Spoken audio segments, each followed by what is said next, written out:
Hello বন্ধুরা, কেমন আছেন সবাই? আশা করছি সকলেই ভালো আছেন। তো বন্ধুরা, আজকে তোমাদের জন্য নিয়ে এলাম খুবই মজাদার একটি ঘটনা। তাই ভিডিওটা শুরু থেকে শেষ অবধি দেখবেন। আশা করছি অনেক মজা পাবেন। এবার আসল ঘটনায় আসা যাক। গল্পের নাম জীবন দিয়ে ভালোবাসার প্রমাণ। তো বন্ধুরা, আজ 13ই ফেব্রুয়ারি। আগামীকাল বিশ্ব ভালোবাসা দিবস। সব প্রেমিক প্রেমিকাদের কত প্ল্যান এই দিনটিকে নিয়ে। সাদিয়া আর রাফি প্ল্যান করে আগামীকাল সারাদিন একসাথে ঘুরবে। তাই ক্যাম্পাসে বেশিক্ষণ না থেকে বাড়ি চলে আসে ওরা। তখন রাত 12টা। অপরিচিত নম্বর থেকে মেসেজ আসে সাদিয়ার ফোনে। মেসেজে লেখা ছিল, দরজাটা খোলো। সাদিয়া ভাবে হয়তো ভুল করে তার নাম্বারের মেসেজটা চলে এসেছে। কিন্তু কিছুক্ষণ পর আরেকটা মেসেজ আসলো। তাতে লেখা, ভয় পেও না, না দরজাটা খোলো। এবার সাদিয়া কিছুটা বিরক্তি নিয়ে দরজা খুলল। দরজা খুলে সাদিয়া দেখল দরজার সামনে একটা কাগজের টুকরো পড়ে আছে। সাদিয়া বারবার কিছুটা এক্সাইটেড হয়ে কাগজের টুকরোটি হাতে নিল, যেখানে লেখা, একবার ছাদে আসতে পারবি। সাদিয়া কি মনে করে যেন ছাদের দিকে আগাতে থাকে। ছাদে পৌঁছে সাদিয়া তো রাত হয়ে গেছে। সে নিজের চোখকেও বিশ্বাস করতে পারছে না। ছাদের উপর হাজার হাজার কাগজের খামে লেখা, ভালোবাসি ভালোবাসি। অচেনা নম্বর থেকে আর একটা মেসেজ এসেছে, ভালোবাসি ভালোবাসি এবং ভালোবাসি। এভাবে কেউ সারপ্রাইজ দেবে সাদিয়া কখনোই ভাবেননি। সাদিয়া মনে মনে ভাবছে, রাফি ছেলেটা আসলে একটা পাগল, না হলে এভাবে কেউ পাগলামি করে। 14ই ফেব্রুয়ারি সকাল 10টা। হ্যালো, আপনি কি সাদিয়া বলছেন? ফোনের ও পাশ থেকে সাদিয়া বলল, হ্যাঁ আমি সাদিয়া বলছি। রাফি লজ্জা মাখা কণ্ঠে বলল। তখন সাদিয়া বলল, কি? সাদিয়া এখন হাসপাতালে বসে আছে। ফোনটা হাসপাতাল থেকে এসেছিল। রাফির বাইক অ্যাক্সিডেন্ট হয়েছে। সাদিয়ার সাথে দেখা করতে আসছিল রাফি। ভালোবাসা দিবসের জন্য কত প্ল্যান ছিল দুজনার, অথচ সামান্য এক মুহূর্তের সবকিছু একদম শেষ হয়ে গেল। রাফির অবস্থা খুবই খারাপ। রাফির বাবা মা ও বন্ধুরা সবাই চলে এসেছে রাফিকে দেখতে। সবার চোখেই অশ্রু। ডাক্তার বলেছে বাঁচানো অনেক কঠিন। প্রচুর পরিমাণে ব্লিডিং হচ্ছে। মাথা এবং উদরের পেছনের অংশে যেখানে কিডনি থাকে সেই জায়গাটাতে মারাত্মক আঘাত লেগেছে। রাফির বাবা বলল, ডাক্তার সাহেব এখন রোগীর কি অবস্থা? ডাক্তার বললেন, দেখুন রোগীর আঘাত খুবই গুরুতর। রিপোর্ট হাতে পাওয়া পর্যন্ত অপেক্ষা করুন প্লিজ। কান্নাজড়িত কণ্ঠে রাফির বাবা বলল, আমার ছেলে তো ঠিক হয়ে যাবে ডাক্তার। ডাক্তার সান্ত্বনা দিয়ে বললেন, প্লিজ কাঁদবেন না। আল্লাহকে বেশি বেশি ডাকুন। আর আমাদের চেষ্টার কোনো ত্রুটি হবে না। রিপোর্ট চলে এসেছে। রাফির 2 চোখ এবং 2 কিডনি নষ্ট হয়ে গেছে। যদিও অ্যাক্সিডেন্টে 2 কিডনি নষ্ট হওয়া খুবই রেয়ার ঘটনা। রাফির ভাগ্যটা হয়তো খারাপ ছিল। লাইফ সাপোর্টে রাখা হয়েছে রাফিকে। ডাক্তার বলেছে 2 ঘন্টার মধ্যে কিডনি প্রতিস্থাপন করতে হবে, না হলে রাফিকে বাঁচানো যাবে না। সবাই যার যার মতো চেষ্টা করছে, কিন্তু কিডনি পাওয়া তো এত সহজ না। আর কিডনি পেলে শুধু হবে না, রক্তের গ্রুপও মিলতে হবে। রাফির মা বারবার জ্ঞান হারিয়েছেন। সাদিয়া প্রায় পাগল হয়ে গেছে। ভালোবাসার মানুষটাকে বাঁচানোর শেষ চেষ্টাটুকু করছে। তুর্য, হাফসা সবাই পাগলের মতো কিডনির খোঁজ করছে, কিন্তু কোথাও একটা কিডনি পাওয়া যাচ্ছে না। হঠাৎ ডাক্তার বললেন, সবার জন্য একটা খুশির খবর আছে। কিডনি পাওয়া গেছে, সাথে চোখও। সবাই একসাথে বললাম, আলহামদুলিল্লাহ। ডাক্তার বললেন, আপনাদের ভাগ্য সত্যি অনেক ভালো, নইলে এত কম সময়ে কিডনি ও চোখ পাওয়া অসম্ভব ব্যাপার। বাংলা সিনেমায় এরকম কাহিনী ঘটে, কিন্তু বাস্তবে এই প্রথম দেখলাম। রাফির মা বললেন, ডাক্তার সাহেব কে সেই মহান ব্যক্তি? আমরা কি তাকে দেখতে পারব একবার? ডাক্তার বললেন, না, উনি কাউকে দেখা দেবেন না এখন। অপারেশন শুরু হবে, সবাই দোয়া করুন যাতে সফলভাবে অপারেশন শেষ হয়। হ্যাঁ, জীবন তো এরকমই হয়। কখনো কখনো জীবন সিনেমার চাইতেও বেশি সিনেম্যাটিক হয়ে যায়। না হলে এত কম সময়ে কিডনি পাওয়া কখনই সম্ভব হতো না। রাফির অপারেশন সফলভাবেই শেষ হয়। সাদিয়ার ভালোবাসা হারিয়ে যায়নি। ভাগ্যদেবীর সহায়তায় লাফিয়ে বেঁচে গেছে। প্রায় 10 দিন পর আজকে ভার্সিটিতে এসেছে। রাফি ধীরে ধীরে সুস্থ হয়ে উঠছে, কিন্তু মাহিনের কোনো খবরই নেই। রাফিকে দেখতে হাসপাতালে পর্যন্ত আসেনি। সাদিয়ার আগে আর ফোন দেয়নি। ক্লাস শেষে আড্ডা দিচ্ছে সবাই। অনেকদিন আড্ডা দেওয়া হয় না। হঠাৎ একটা ছেলে আসলো ওদের কাছে, হাতে একটা ডায়েরি। ছেলেটি বলল, আপনাদের মধ্যে সাদিয়া আপু কে? সাদিয়া বলল, আমি সাদিয়া। ছেলেটি বলল, আপনি সাদিয়া? এটা আপনার জন্য মাহিন ভাই দিতে বলেছে। আর কিছু বলার সুযোগ না দিয়েই চলে যায় ছেলেটা।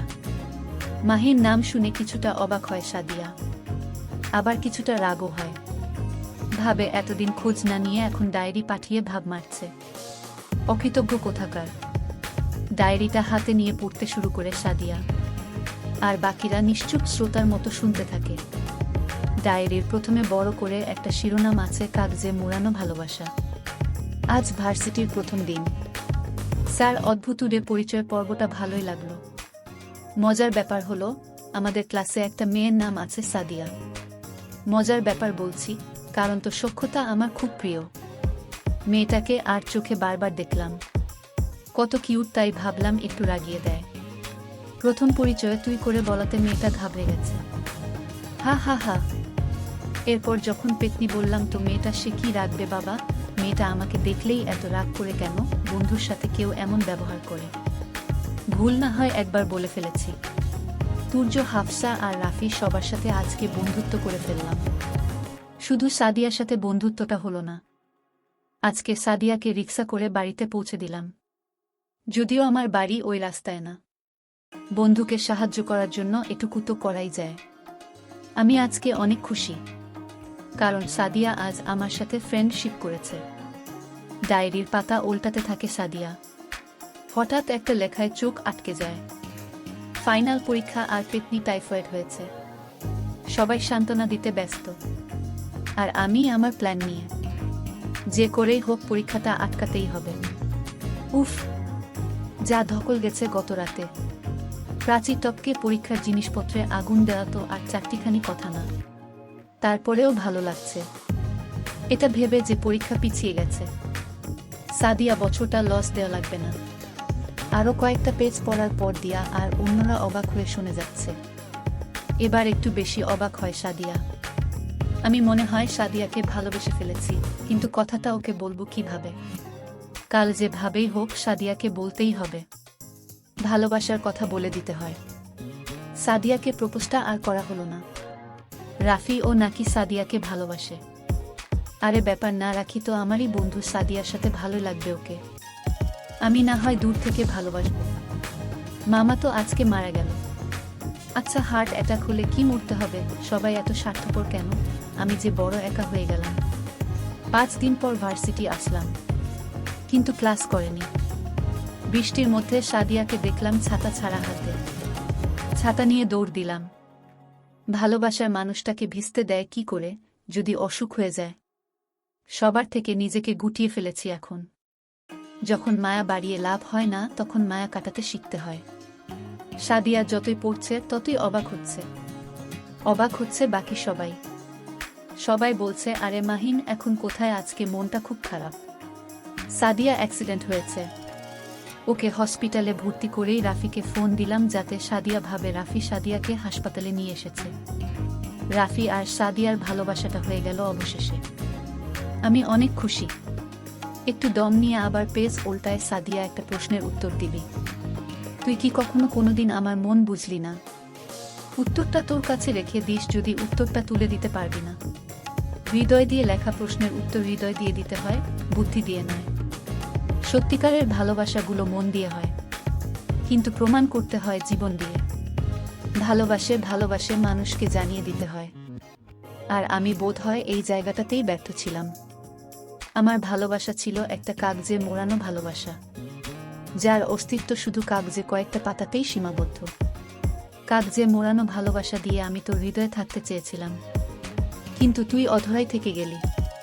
তুই তো আমার হাত ছোঁয়া দূরত্বে ছিলি, কিন্তু হাত বাড়ালে সবসময় ভালোবাসার ছোঁয়া যায় না। কিছু ভালোবাসা অপূর্ণ রয়ে যায়। ভালোবাসার মানুষকে পেয়েও হারানোর নাম বেদনা, না পেয়ে ভুলে যাওয়ার নাম সান্ত্বনা। আর ভালোবাসার মানুষকে না পেয়েও সারা জীবন ভালোবেসে যাওয়া নাম সার্থকতা। আমি সার্থক। আমি তোর মাঝে আমার জগৎটাকে খুঁজছিলাম, আর তুই রাফির মাঝে। এতে তো আমাদের কোনো হাত ছিল না। কিছু গল্প বিধাতা নিজের হাতে লিখে দেয়। নিজেকে কখনো অপরাধী ভাবিস না, কিন্তু রাফিকে কখনো কষ্ট দিবি না। ছেলেটা তোকে অনেক ভালোবাসে। এতগুলো অপূর্ণতার মাঝেও আমার একটা পূর্ণতা আছে, আর তা হলো রাফির দেওয়া যে গল্পগুলো তোকে আবেগে ভাসাতো সেগুলো আমারই লেখা ছিল। এজন্য রাফিকে কিছু বলিস না। কিন্তু সবার দ্বারা গল্প লেখা হয় না রে। গল্প লিখতে গেলে আমার মতোই পাগল হওয়া লাগে। গল্প লিখতে হয় আবেগ দিয়ে, কারণ আবেগ দিয়ে জীবন না চললেও হৃদয়ে চলে। তোকে বলেছিলাম না আমার লেখা পড়ে ও দিন কাটবি। আমার অব্যক্ত ভালোবাসার কসম করে বলছি, তুই এখন কাঁদছিস। এই পাগলি, একদম কাঁদবি না। আমি আছি তো। আমি তোর ছায়া হয়ে তোর সাথে আছি, শুধু স্পর্শের বাইরে। নিজের জীবনটা রাঙিয়ে নিয়ে ভালোবাসার রঙে। আমার শেষ একটা আবদার রাখবি সাদিয়া।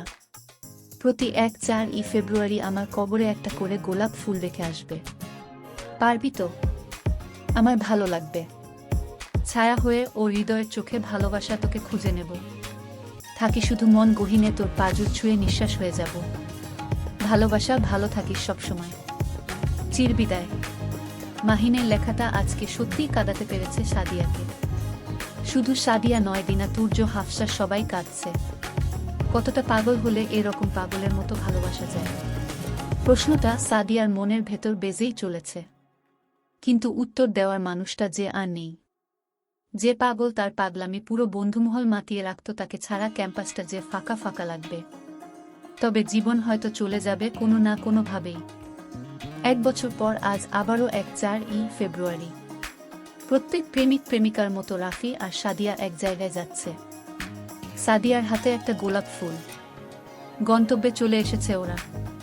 হ্যাঁ, ওই তো মাহিনের কবরটা দেখা যাচ্ছে। 1 বছরের ব্যবধানে অনেকটা বদলে গেছে জায়গাটা। চারপাশের লতা পাতাগুলো যেন তাদের বুকের মাঝে আগলে রেখেছে পাগলটাকে। সাদিয়া আস্তে করে ফুলটা রাখল কবরের উপর।